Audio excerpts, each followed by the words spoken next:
We've been doing this podcast for 2.5 years now, and the most listened to episodes are always the ones talking about career and certifications in Treasury. So we decided to partner up with the AFP, the Association for Financial Professionals, so we can offer you a $100 discount code on all of the AFP's products.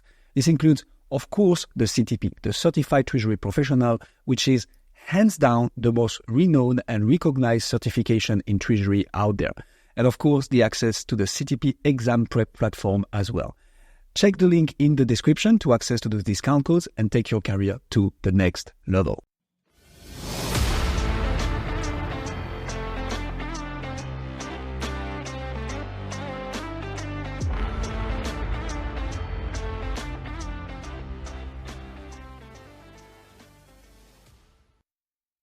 Olivier, thank you so much for coming on the Corporate Treasury 101 podcast. There is a topic that after 2 years of existence of the Corporate Treasury 101 podcast, I have not found a proper guest to talk to.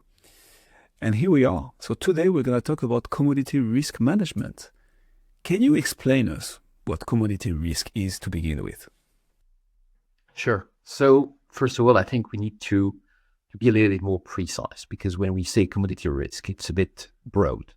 So let's say that in a corporate environment, if we speak about commodity risk, people might understand different things.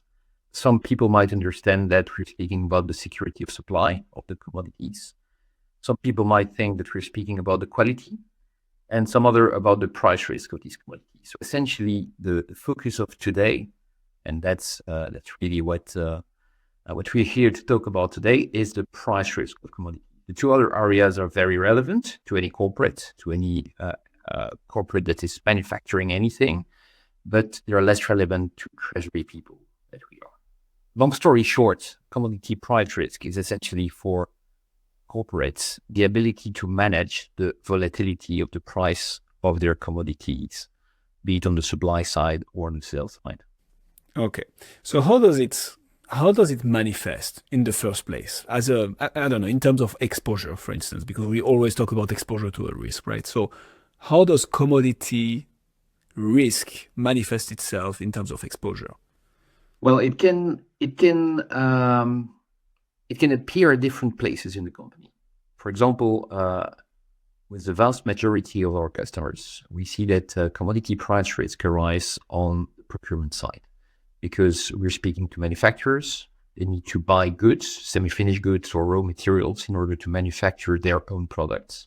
These raw materials enter into a production process, and then they end up being sold to final customers. On the sales side, we also might have cases where commodity price risk is also a topic that is relevant. So essentially, we need to distinguish these three different areas: procurement on the one hand, sales on the other hand, and the production process in between. If I can give an example, if you take an energy supplier like a power producer, the power producer will buy gas on the market. They will burn the gas in the power plant, and they will sell power, so electricity, to their final customers. So they're exposed on the procurement side to gas prices. They have their own fixed assets in which they burn the gas, and what they sell is power, which is another commodity subject to different market dynamics. So that's a very good example of commodity price risks being spread across the value chain of the company.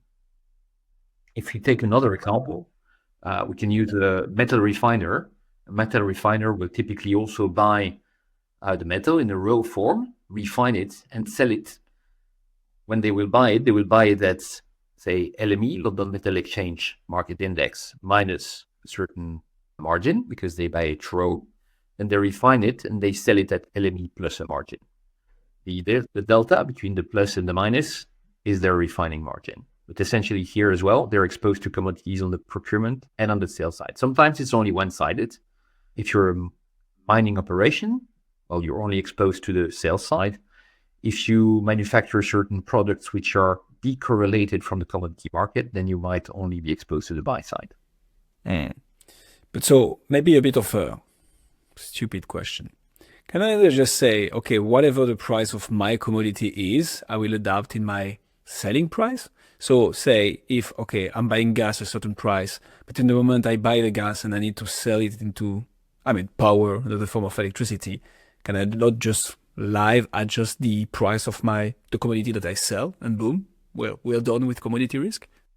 Well, it depends. Sometimes it's as easy as that. And in these cases, we will speak about a natural hedge, because essentially what you're referring to here is a pass-through of the commodity price exposure that we have on the buy side into the sell side, which means that essentially it's the final customer who's bearing the risk of increase of the commodity price. So you manage to pass it through. We have a few industries which work like that. For example, in the paper industry, we have paper industry is quite energy intensive. What we see in that case is that sometimes in the sales contract, we find energy indices in the price of the paper that is being sold to final customer. So that if price goes up, they end up paying more to their energy supplier, but they also get more from their client. So they create a natural hedge through that pass-through. But in a lot of other cases, it's just not possible due to the market dynamics of the product that you are selling. If I take, for example, a brewer, the brewer will supply many different commodities in order to brew the beer. But when it sells the beer, it probably doesn't want to sell it as the sum of a few commodity input. It wants to sell it as an image, as, it's great to drink that or that other brand of beer. So it's selling something different than the sum of the commodities. That's interesting. So it means that in this case, we need to manage it, because you will be selling at a certain price and you will be subject to price fluctuation on the buy side. And in between, if you don't manage it, your margin is going to take a hit. Yeah. So I was going to ask, why should companies care about commodity risk? And I guess it's exactly that, right? It's about protecting the margins. Because if you start buying something for more than it was worth 2 months ago, but you still sell at the same price, well, you start having a problem. That's absolutely right. And our audience is, I guess, mainly built out of treasurers. And when you speak to treasurers, other types of risk that they manage on a daily basis will be very much speaking to them. If you speak about foreign currency risks, the risk of fluctuations of foreign currency pairs, this is something that is very classical to manage for a treasurer. Commodity price risk is somehow less common in the treasury area, but it has exactly the same type of impact. So if you don't manage it, your margin is potentially at risk. You might also have the upside, of course, but this is something that needs to get attention, because in volatile markets, like the market we know nowadays, it's a risk that really needs to be taken care of. So why is it a risk that is often less looked into by treasurers? What's the reason for that? Well, that's a very good question. Essentially, we find that this risk is, as we just said, not very often part of the scope of group treasurers, but also at the same time, it's not clearly defined in many instances as part of any other department within the company. When the risk is very much spread across different category buyers, if we take back the example of the brewer, for example, we'll have category buyers buying soft commodities. You'll buy the barley. You'll have category buyers buying the packaging material, the paper label, the glass bottle, the aluminum can, and so on. You'll have category buyers also buying the energy that goes into the brewery in order to have the brewery run and manufacture the beer. You're speaking about a lot of different people, and everyone is looking at it as its own market, because every market has its own specificities. You don't buy barley like you buy energy, you don't buy metals like you buy paper, and so on and so on. And essentially that risk is spread across these different people. And in many instances, there is no organization or there is no department within companies that is responsible for managing the risk. It's not a generality, of course. Some companies are very well organized around the management of the risk. Among the brewers, as we said, some of them are managing it very well, amongst paper manufacturers as well. But sometimes we see that this risk has been left a little bit aside, and that essentially no one is really taking care of that. The second impact of that is that if you speak to category buyers, that's what we've seen in a few cases, the argument of commodity price risk fluctuation, commodity price fluctuation on the market, is being used by category buyers to justify the poor or the great performance that they had for buying their raw material or buying their commodity. So essentially, the idea here is to say, well, when you buy barley as a buyer, when you buy metal, when you buy energy, when you buy whatever, your role as a buyer is to make sure you have a great supplier, you have security of supply, that you have a good service, that the quality of the good is there, and so on. But what can you really do as a buyer about the fluctuation of market risks, about the fluctuation of the market price that is completely independent of what you can do?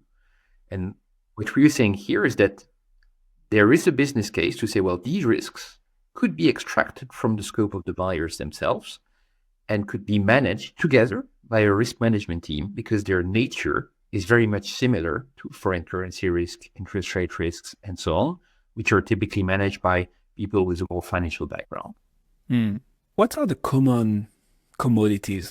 What are the typical commodities that you would say are, quote unquote, more at risk than others? Is there such a thing as the risky commodities? And if so, which ones?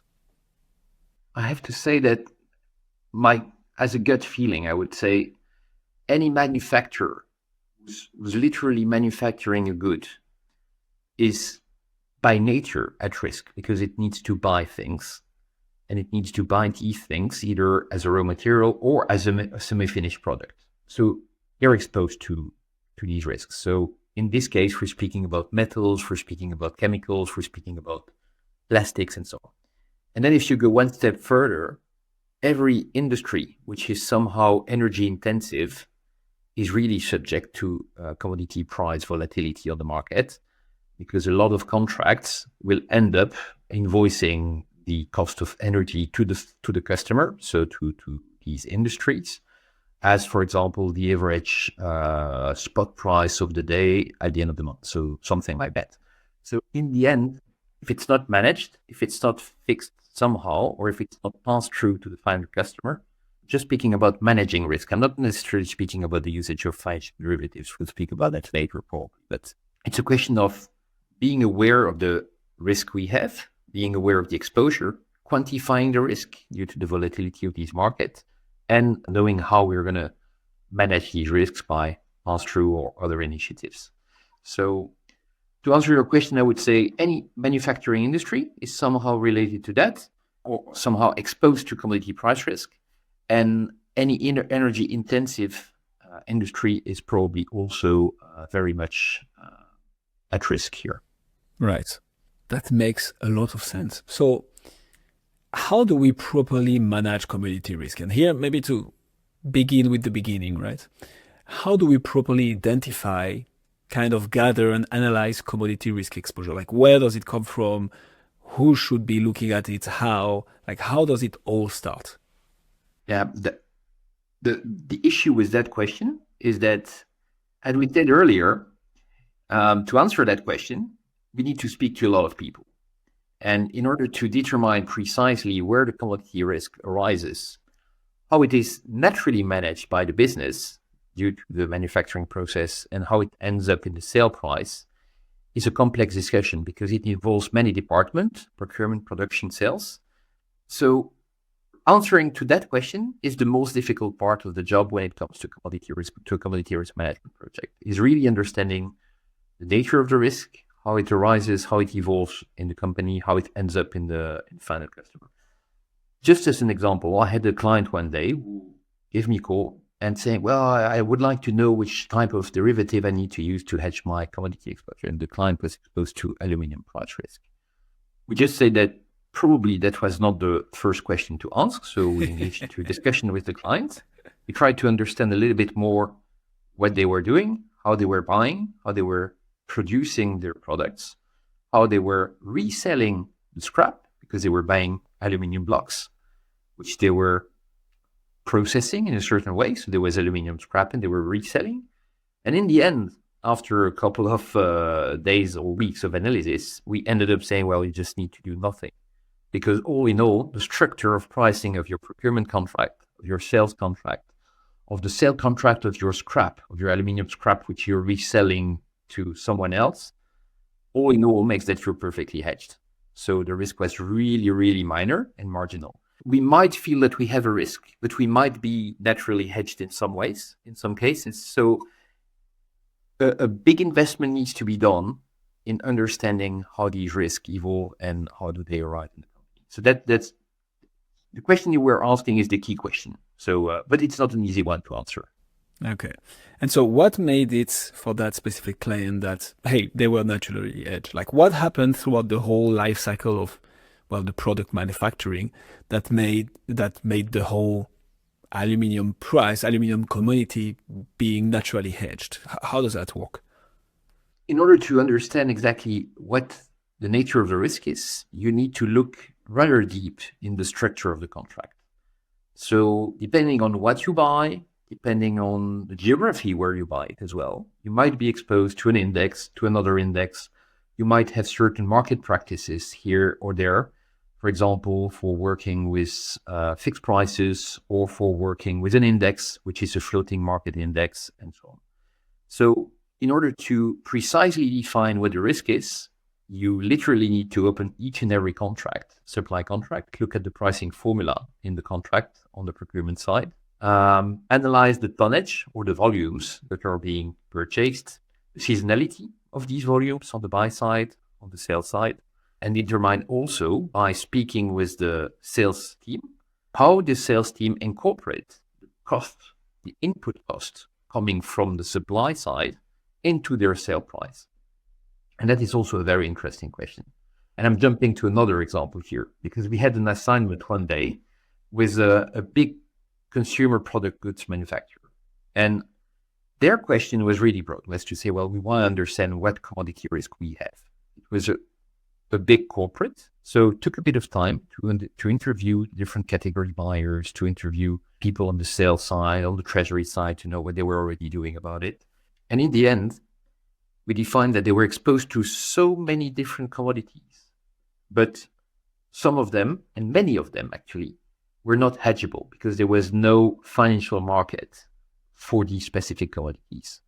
We are going to speak about the proxy hedging probably later on.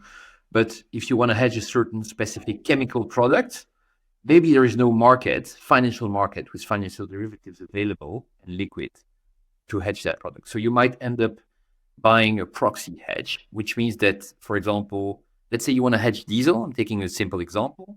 You might not have a perfect hedge available in the market to hedge the specific diesel with the index that you want.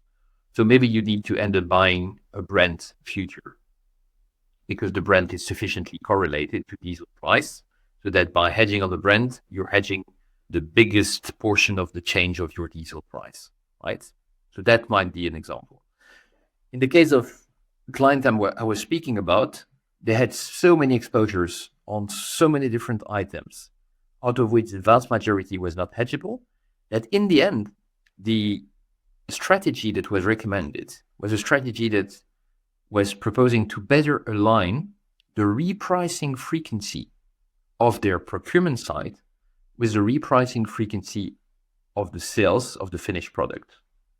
So that by making sure that we had an alignment between those two areas, buyers, salespeople would end up working together in order to make sure that at a moment we could expect a price increase on the supply side, this could be somehow partially or totally reflected in an increase of the sale price towards the final customer.